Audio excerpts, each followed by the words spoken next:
É o ser humano se importar em ser humano, né? Isso, exatamente. E nessa linha, Lu, você começou nosso podcast pedindo para as pessoas 40 a mais virem. Eu acho que as pessoas que têm mais vivência têm um diferencial. Porque quando a gente olha para uma ferramenta de inteligência artificial, da mais comum, como o ChatGPT, as específicas, criadas sob medida, elas têm acesso a basicamente tudo que está disponível publicamente online, certo? Uhum. Qual é a diferença? O que é que faz a diferença? O que é que faz com que a minha entrega, usando o ChatGPT, seja diferente da sua? É o que eu vivi. Então a experiência de cada um vale muito mais. O domínio da técnica, convenhamos que o ChatGPT é relativamente simples, é muito mais simples do que foi usar as tecnologias anteriores. Uma pessoa que tem 50 anos de idade e que passou por muitos contextos, muitas vivências, entende muito de outras pessoas, e uma pessoa que está com 20 anos de idade, a pessoa de 50 tem um diferencial que o ChatGPT não consegue suprir. Nós aqui entendemos mais sobre negócios de comunicação do que alguém que está abrindo o seu primeiro negócio. Uhum. E é óbvio que nós usaríamos qualquer ferramenta de inteligência artificial muito melhor porque nós saberíamos o que perguntar, quando avaliar que essa resposta faz sentido de ser levada à frente, porque a responsabilidade é sempre nossa, né? Não posso abrir um negócio e o negócio quebrar e falar, pô, a culpa foi do ChatGPT que mandou abrir uma paleteria mexicana. Não, a culpa é minha, eu sou o empresário, né? Eu posso perguntar para ele, ver se tem mercado, qual a taxa de crescimento, etc. Todas as perguntas, mas no fim do dia a decisão é minha, a decisão é do ser humano. Então eu acho que essa é uma oportunidade para que pessoas mais maduras possam ter um novo ciclo profissional. Até porque a expectativa de vida está crescendo, por consequência disso a aposentadoria tem sido cada vez mais postergada. Então eu acho que pessoas que têm mais maturidade têm um diferencial, porque elas têm na cabeça delas informações que nenhuma inteligência artificial... Prompt da morte. Inteligência artificial versus fim do mundo. Como é que existe o prompt eterno? Como é que a capacidade de processamento das máquinas? Vem aí os chips quânticos que já estão dizendo, utilizando camadas que desconhecemos de processamento. Existe isso? Como que funciona esse prompt eterno que estão falando? Vamos lá, aí vamos falar um pouquinho sobre o mundo distópico com a inteligência artificial, né? Todos os riscos que podem acontecer. Aí eu sempre faço um parêntese que eu acho que é saudável que a gente entre nesse ciclo discutindo os riscos. Uhum. Porque quando a gente pega a última revolução da comunicação, que foi a digitalização, a gente entrou nessa revolução vendo todas as possibilidades. Sim. Então tem leis da década de 90 que tiravam responsabilização das empresas do ambiente digital, porque que se queria que inovasse, e hoje a gente percebe que deveria ter um nível de responsabilização maior. Então, primeiro, eu acho que isso é saudável.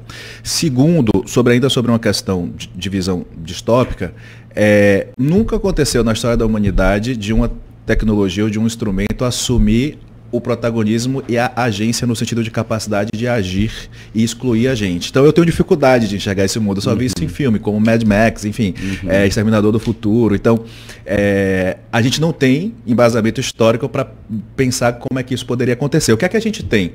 Tecnologia e ferramenta foram usados por pessoas como instrumento de poder. E é o que a gente está vendo hoje. A inteligência artificial é um instrumento de poder geopolítico, empresarial e pessoal, certo? A gente tem hoje uma disputa grande entre Estados Unidos e China sobre quem vai liderar o desenvolvimento da inteligência artificial no mundo. O que você acha? Porque seu palpite? É muito difícil competir com os Estados Unidos, né? Uma nação muito, até semana passada, muito aberta, muito bem financiada e tal. Até semana retrasada, talvez. Mas a política do governo atual vai um pouco em diferença. Mas quando a gente pega desde a independência dos Estados Unidos, foi um país que se destacou por ser um país que permitia a livre iniciativa e foi sempre muito aberto a receber recursos de pessoas do mundo inteiro. E por isso é a maior economia do mundo já há quase 100 anos, né? Então, mas a China é um excelente competidor e está se mostrando, né? Mostrando isso. Agora é muito difícil você analisar um país que não é democrático, porque não é só uma questão de ter ou não ter eleição, é porque você não sabe o que é verdade, não tem uma imprensa que está ali procurando, você que é jornalista, tenta achar uma fonte que vai falar, é verdade mesmo que o DeepSeek foi só 6 milhões de reais e tal, 6 milhões de dólares. Então é muito difícil quando você está num ambiente que não tem imprensa livre, que não tem, enfim. Então, hoje é um instrumento de poder, de disputa de poder. Qual é o olhar? O olhar é de que a gente chegue na chamada AGI, que é a inteligência artificial geral. É aquela inteligência artificial que conseguiria aprender sozinha sobre qualquer assunto. Eu não precisaria treinar como um agente. ela naturalmente perceberia, aprenderia e agiria dessa forma. O que é que acontece se a gente chegar na AGI ou chegar na singularidade? Na real, ninguém sabe direito. Ninguém sabe nem como chegar e nem o que é que acontece depois que chegou, porque seria surreal. Assim. Então imagina se de fato eu tiver uma tecnologia que já sabe de tudo, que eu não preciso dizer nada, que consegue fazer tudo sem ser convidada, ser chamada. Pô, isso é muito arriscado, isso é maravilhoso. É uma discussão, não é nem acadêmica, porque não tem embasamento acadêmico, Sim. É uma discussão de futurismo também é uma disciplina acadêmica, né? É uma discussão de concepção, assim, tá ainda muito etérea. Tiveram lideranças de Google e Meta que saíram das empresas dizendo que não quero contribuir para o desenvolvimento disso. Por outro lado, tem várias pessoas que entram nesse setor falando, eu quero justamente contribuir com isso para que o caminho seja melhor, seja positivo e tal. Porque, na verdade, quando a gente fala disso, as pessoas estão achando... É como você falou, enxergam logo um filme, né? Como se a inteligência artificial fosse tomar forma, autoconsciência e... E hoje em dia, assim, quando um smartphone surgiu também era muito caro. Hoje em dia a gente tem smartphone. Tem mais smartphone do que população no Brasil, né? Só para a gente saber o quão popular se tornou. Quando a gente olha para as soluções de inteligência artificial, começar a usar tem uma barreira de entrada relativamente baixa. Óbvio que se você tiver muito mais recurso, você vai poder usar de uma maneira diferente. Então você não vai usar o ChatGPT, você vai usar a API da OpenAI e criar uma versão da inteligência artificial só para a sua empresa, que é o que, por exemplo, o iFood tem. O iFood tem, você não usa o ChatGPT no iFood, você usa uma interface específica do iFood com os dados do iFood, enfim, mas é como se fosse um ChatGPT, mas que só os funcionários do iFood têm acesso, para citar um exemplo, tá? Só para isso. Então, eu acho que a barreira de entrada hoje ela é menor e existe um conceito chamado de Billion Dollar Team ou Million Dollar Team. É uma visão de que com esse recurso de inteligência artificial você pode ter uma empresa com uma pessoa só que consiga gerar de faturamento mais do que $1 milhão. Por quê?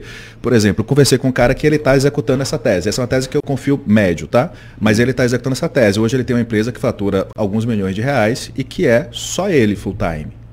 O que é que ele automatizou? Todo o processo é uma empresa de treinamento. Treinamento e consultoria. Então ele pegou os frameworks de consultoria dele e treinou agentes para executarem. Então ele basicamente entra num processo da reunião de assessment, de conhecer o cliente e tal. Essa reunião já é gravada, todas as etapas acontecem, todas as entregas acontecem e ele volta de novo para apresentar. Então basicamente o que levaria, sei lá, 30, 40, 50 horas, no caso dele, de tempo dele, o que ele usa 4 horas. Uma hora na reunião, uma hora para se preparar e a reunião seguinte. O financeiro também é automatizado, então acendeu o contrato, dia 30 tem que faturar, a parte de relatoria interna, enfim, até ele está executando essa tese. De fato, hoje ele tem uma empresa lá no interior de São Paulo que trabalha com educação e consultoria, que fatura mais de $1 milhão e que é só ele, certo? Isso é comum? Não, isso não é comum porque ele precisou se treinar muito para conseguir mapear todos os processos e criar os agentes para que isso seja automatizado. Por outro lado, tem um mercado surgindo chamado de Agentic AI, ou de inteligência artificial de agentes, em que a ideia é que você possa comprar esses agentes. Então eu não preciso entender a ponto de criar um agente que faz a análise financeira da minha empresa ou que faz o pré-atendimento. Eu quero chegar num site, contratar, só conectar ele com minha conta de WhatsApp e ele começar a me atender. Esse é um mercado que se espera que cresça bastante. E já existe mais bastante acessível. Agente desses, né? Sempre é sempre relativo. Né? Hoje existe muito mais do que no ano passado, mas provavelmente em 5 anos ele vai se tornar muito mais comum. O CEO da Microsoft, Satya Nadella, no ano passado, numa das apresentações da Microsoft, ele falou que o que ele enxerga é que as empresas vão ser ambientes de trabalho híbridos, entre pessoas e agentes, né, e máquinas. Só que essa máquina não é um robô que está passando do seu lado. E como hoje a gente trabalha home office, né, nem faz diferença. É como se fosse assim, uma parte do trabalho é feita por inteligência artificial e ela te entrega algo. Um exemplo que eu dou é quando a gente tem uma reunião com 5 pessoas online, alguém precisa fazer uma ata, fazer os encaminhamentos, mandar os invites. Hoje você já tem ferramental que, se você estruturar direitinho, você já consegue perceber se tem disponibilidade ou não na agenda, já faz o sync de agendas. Então, olha, que tem disponibilidade na próxima segunda-feira, às 3 da tarde, a gente vai discutir esse ponto. Hoje, isso ainda é feito majoritariamente por pessoas, certo? E a gente sabe toda a dificuldade que dá conciliar a agenda, lembrar do tópico da reunião anterior, mas você já tem tecnologia para que isso seja feito de forma automatizada. O processo de ata de uma reunião, definição dos encaminhamentos, quem é o responsável, mandar isso por e-mail, daqui a 2 semanas lembrar, ver se precisa de uma outra reunião para avaliar, já marcar essa reunião, tudo isso é feito de forma automatizada. Deu, não, mas deu